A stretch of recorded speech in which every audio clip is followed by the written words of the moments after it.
You most probably know that feeling when you are not at your best, but you cannot explain why.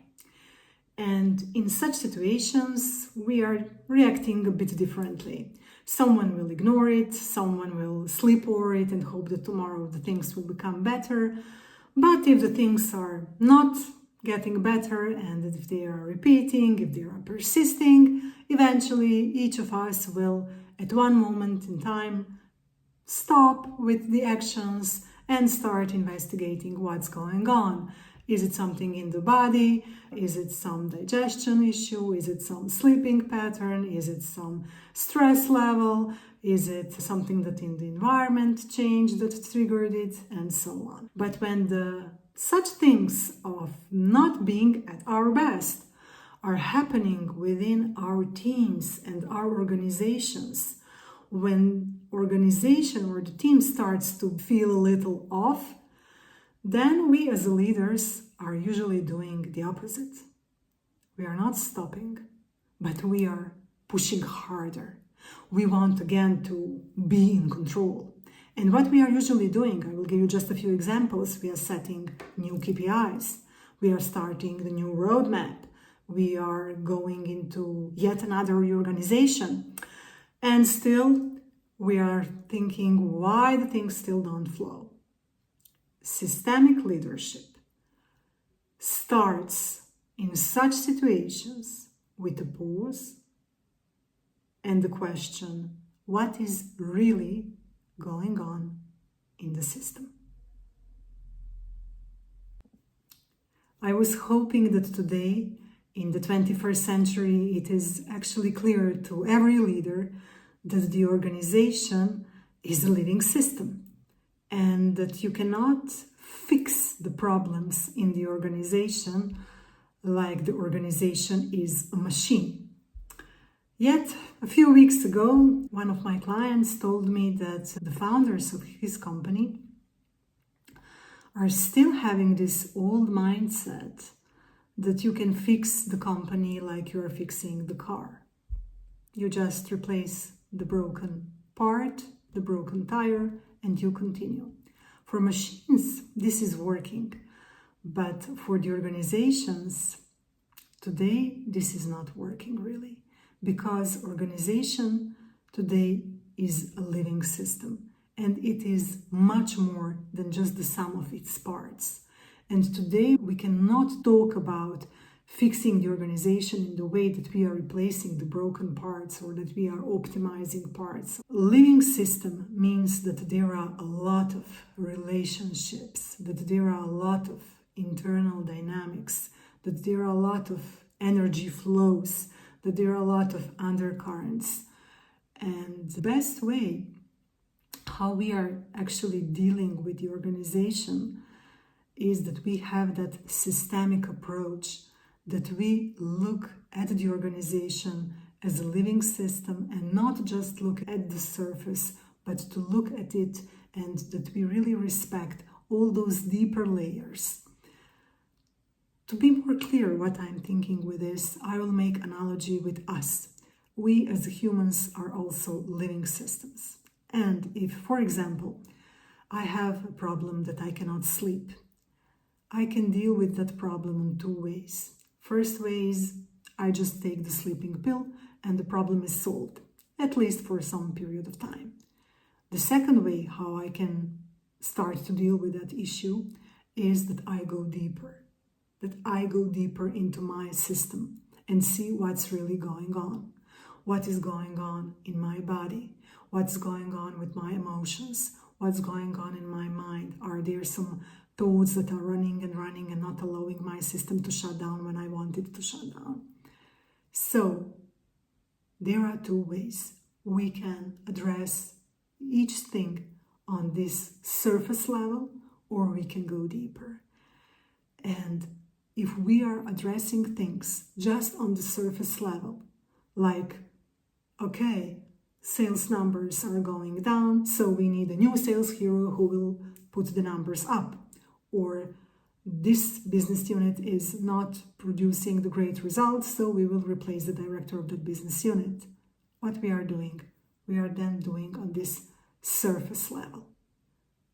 Instead of that, I advise that we go systemically on those deeper layers and that we just don't react on what is going on the surface, but that we really see the whole system, sense it, and then that we respond to those deeper layers and what is happening there, not just that we are reacting to the surface behavior, because there is also one very important thing to know, that when we are reacting just on this surface behavior, what we are doing with any action that we are taking on that level, we are just quieting the symptom.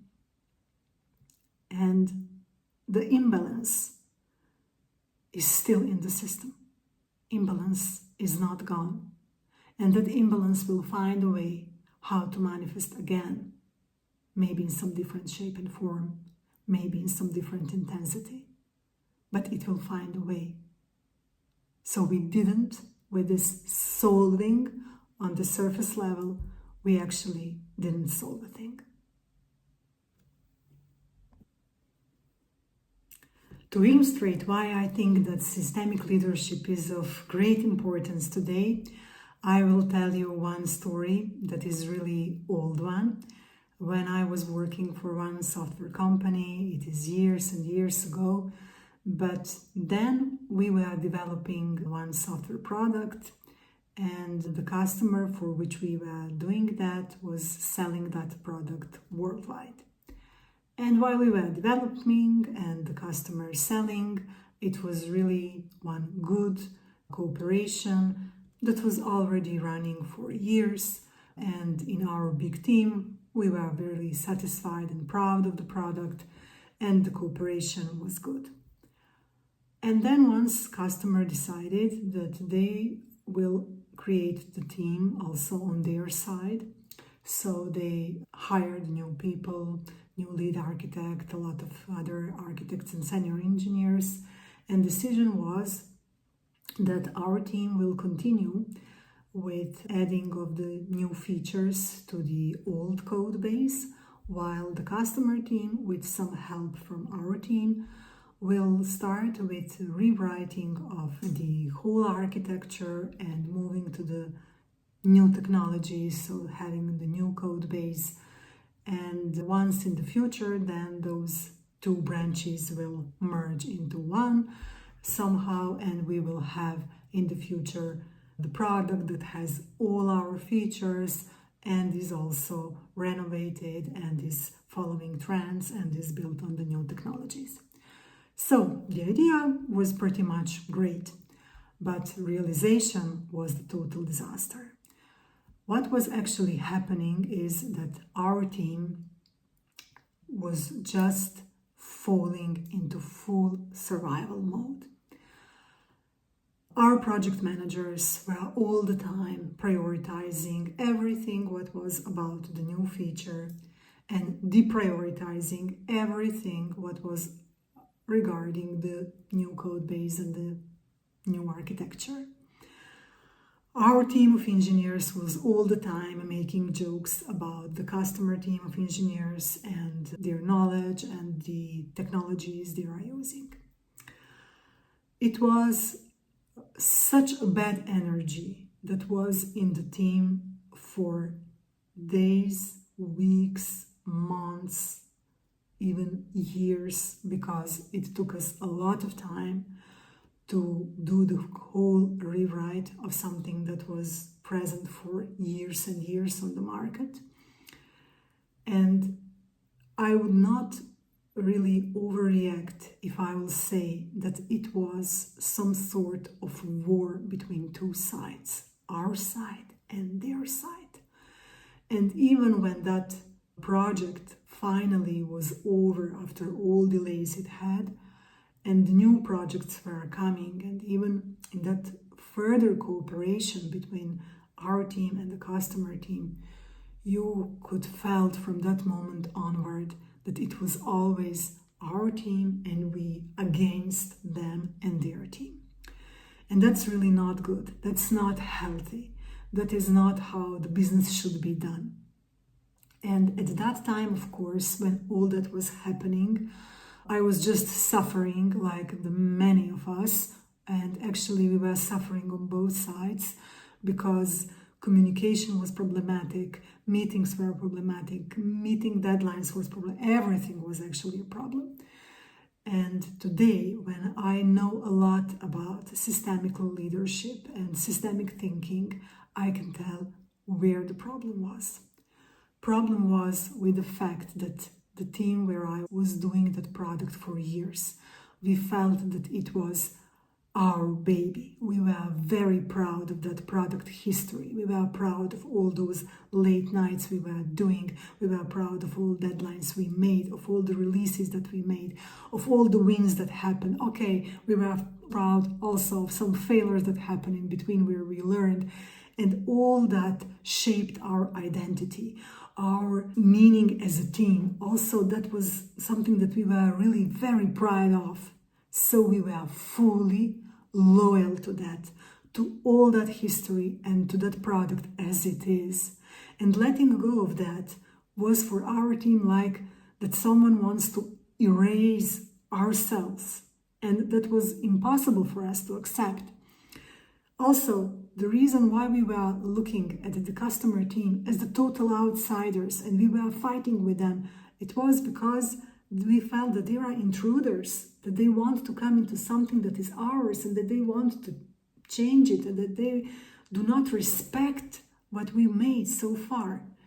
So today, I knew all this, and today I'm really including systemic thinking in everything I do, because I learned a lot in my 20 years plus leadership career. But I'm really sorry in a way that I didn't learn this systemic leadership earlier, because that would mean much less suffering of all people involved. That would mean much less time spent, much less money spent on the things which we spend them. And today, when I'm advising others who are in similar situations what to do, I'm always saying, when you are wanting to create something new, when you are at the beginning of some innovation, first what you need to do is create really a big space for everything what was done up to that moment, to really see everything what was done, to really acknowledge that, to respect that, to see what all else was possible due to all those efforts and all emotions that build up to that point in time. And when you really see that, when you really respect it, when you acknowledge it, then you can make sort of a ritual, sort of a handover, sort of a bridge from that place of seeing that, respecting that, honoring that, to the new place of some new honoring, of the new glory of something that you will create. But that new thing is fully founded of something that was before, and all those efforts and all those people that were involved. So it is really important to include everything into the new story. Because if we want just to have the new story without including everything, then we will get resistance from that part. And that was visible in this story. It is really one of the hard stories that I have now when I'm analyzing how much effort, energy, time, money we spent on those tensions that could be easily solved if someone would be able to see at the things from the bigger, from this systemic perspective. And each time when you have the system that is resisting, it is really of crucial importance that you really see that system. That means that you really acknowledge and respect everything and everyone in that system. That's the only way how you can turn that system from the survival into the creative mode. The story I told you speaks about one of the myths in the modern leadership, that we can control the outcomes if we plan hard enough. Systemic leadership is not about control, because systems do not respond well on force. Systems respond well on awareness. And systemic leadership is about that sensing of what is going on, especially below the surface. Control always narrows the vision, while awareness opens it. If you still think that leadership is all about control, then how come that some of the best leaders were able to say, when I stepped back, they were able to find the answer? Survival mode in organizations usually shows up as repeating of the old patterns and old solutions, even if they are not working, then blaming individuals, then resisting to any change, then having the low energy, and of course having high stress in the same time. Moving from that survival mode to the creative mode is actually possible only when we are able to really see what is really driving that behavior that we are having in the system. And it is possible when we really make place for all those unspoken tensions. Then the shift is actually going to be from who is guilty to what is happening in the system. And with asking those questions, then shift from survival mode to the creative one. If your team or organization doesn't feel very Olympic, please don't just push harder. Instead, pause and ask deeper questions. Check the pulse of your organization. What the people are really reacting to. What is unspoken but shaping decisions? What is the system protecting? Is the system in the survival mode? Until we see all that, we are actually solving the wrong problem. So pausing and asking deeper questions is the starting point of systemic leadership.